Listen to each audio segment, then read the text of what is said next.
네, 대화학년 사심탕 두 번째 시간입니다. 지난 시간까지 대화학년 사심탕 조문과 그 설명을 드렸는데요. 자, 오늘은 이제 주증에 관련된 이야기입니다. 자, 주증은 우리 인체가 정말로 문제 있는 부분을 뜻합니다. 그러니까 이 약을 써가지고 우리 인체의 어디를 치료하는가?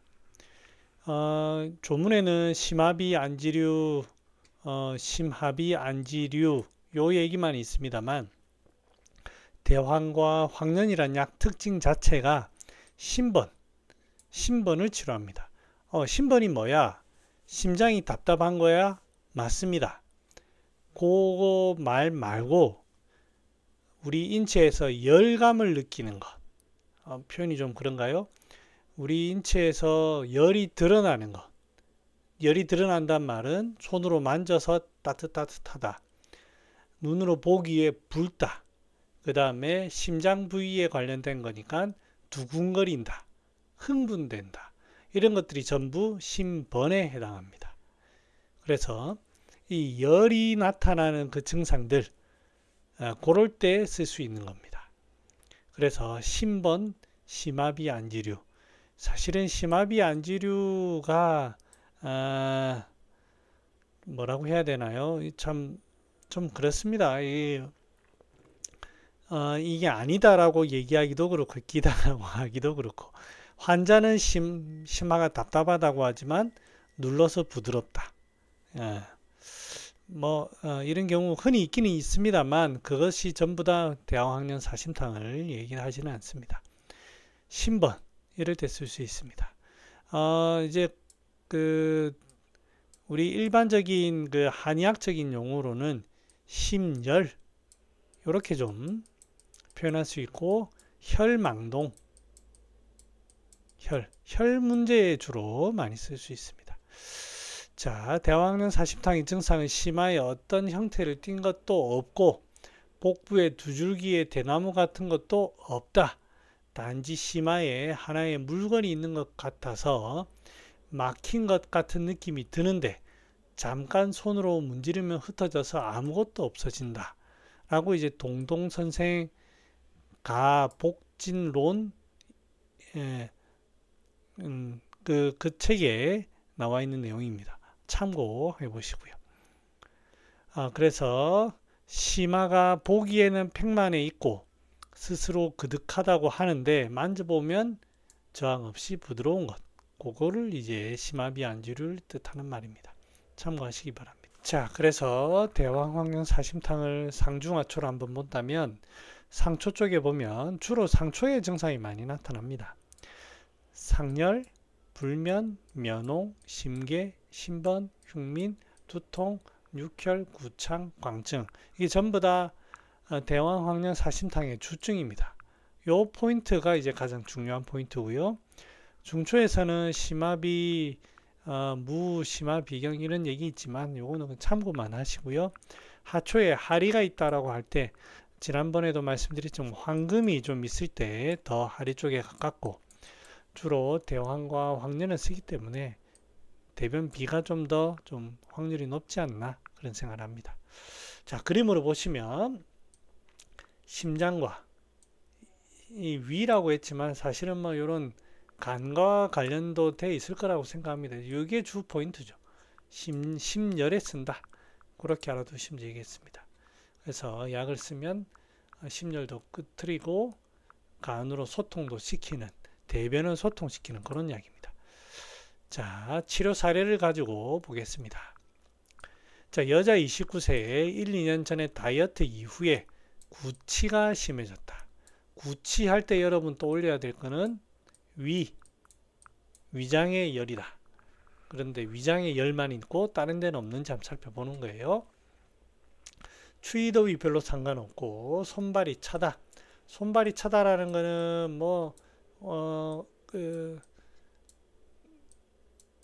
체질적으로 이유도 있겠지만 기운이 이렇게 갇혀 있는 거예요. 바깥쪽으로 순환이 안 되는 갇혀 있는 겁니다. 무한경야, 다음수, 평소 갈증을 많이 느낀다. 자, 그러면 이게 약간 위열에 가깝다, 그죠? 그러면 위열에서 석고 같은 거를 쓸 것인지 아니면 승기탄 같은 것을 쓸 것인지는 이제 대변의 상태를 보고 판단해야 되겠죠. 그리고 만약에 석고를 쓴다고 하면 갈증도 있지만 땀도 나타날 수가 있습니다. 그런데 여기서는 손발도 차면서 무한이다 하면 석고 계통으로 청륜시키는 방법은 조금 거리가 조금씩 멀어지는 것 같네요. 입과 목구멍이 자주 마른다. 과식시 소화불량. 자, 과식한단 말이죠.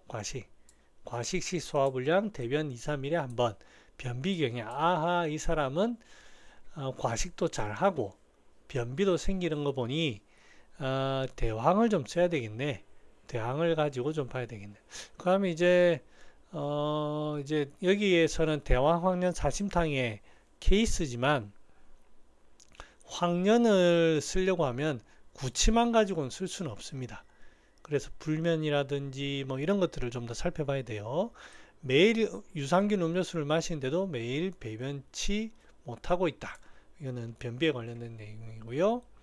소변 정상. 소변이 정상이라고 하지만 저는 꼼꼼히 따진다면 뭐 정상일 리가 없죠. 대변이 이런데. 그 다음에 수면과 관련된 이야기가 나옵니다. 자다가 깬다. 아하, 그렇구나. 지금 심열과 대변비가 동시에 나타나네. 아, 그러면은 심열과 대변비를 치료할 수 있는 그런 약재를 써야 되겠네. 대황과 황련을 좀 쓰자. 여기에서는 대화황련 사심탕을 썼고 황련 해독탕이라든지 그런 것들도 충분히 쓸 수 있습니다. 그럼 여기 황금을 넣으면 치료가 안 되느냐? 절대 그렇지 않습니다. 네, 절대 그렇지 않습니다. 자, 남자 32세에 2달 전 이명이 발생했다. 양쪽 귀가 부어있는 듯 하면서 삐하는 불규칙적인 전자음이 지속된다. 그 위에 두중, 머리가 무겁고 안구 둔통 동반된다.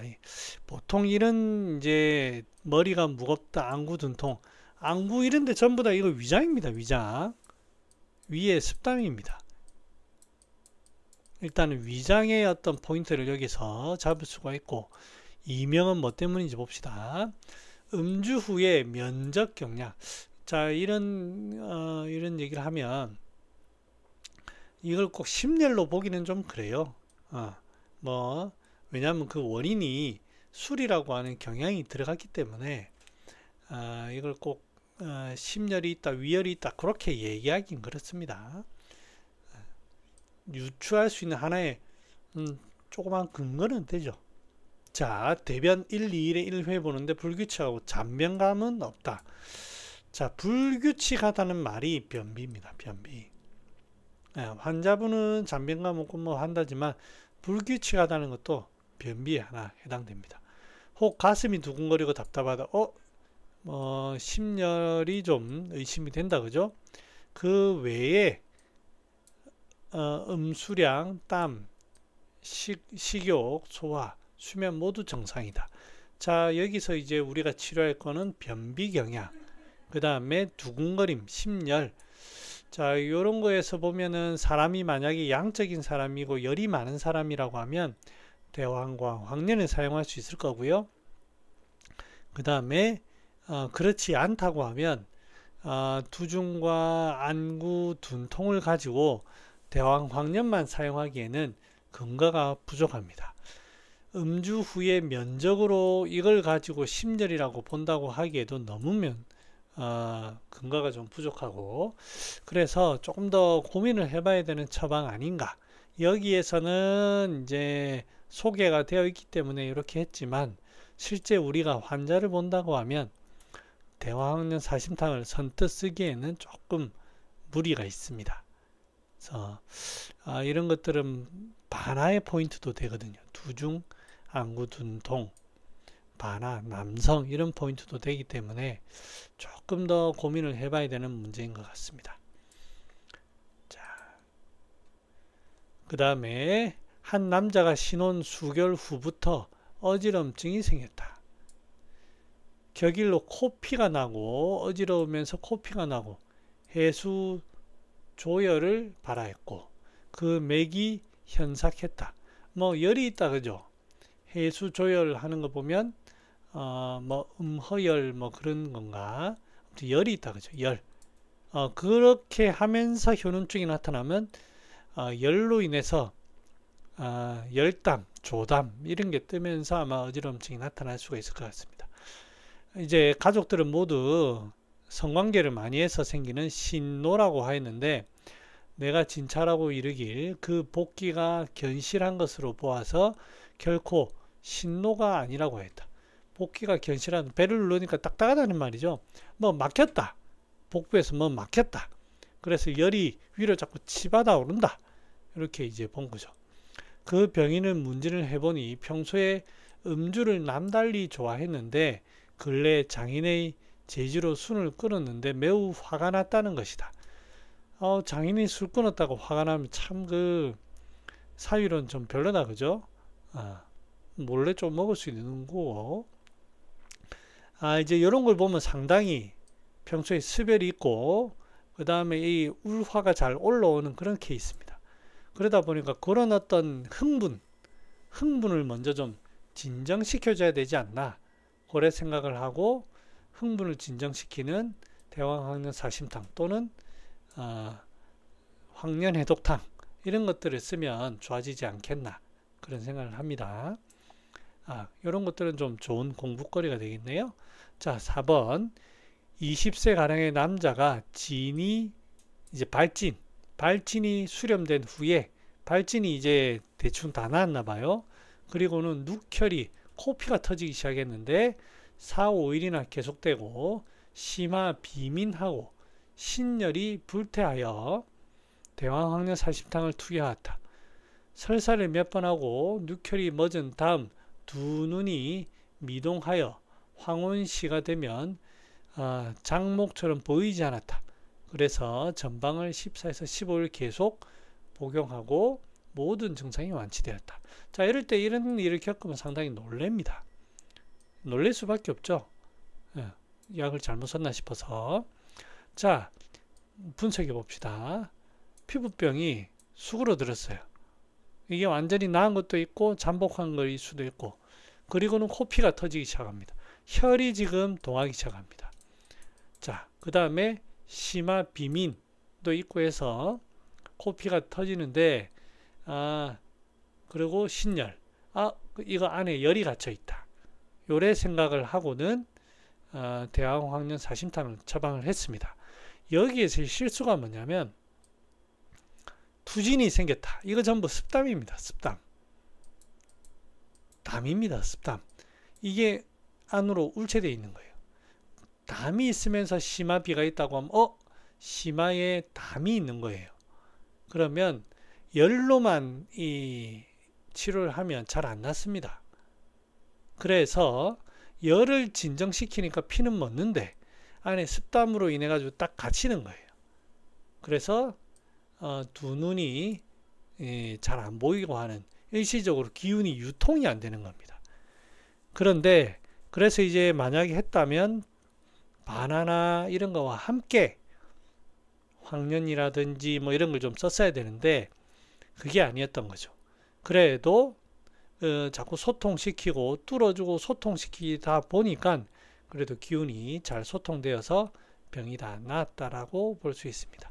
그래서 이런 걸 봤을 때 전체적인 어떤 병리와 이런 전체적인 주증을 인체의 상황을 잘 살펴가지고 처방을 해야 됩니다. 물론 이게 제가 말은 이렇게 해도 절대 쉬운 내용 아닙니다. 저도 환자들하고 이런 경우를 겪다 보면 뜻하지 않은 여러 일을 겪는데 그게 이제 그거를 얼마나 잘 대처하느냐가 결국에는 관건이죠. 자, 여기서 마치겠습니다. 안녕.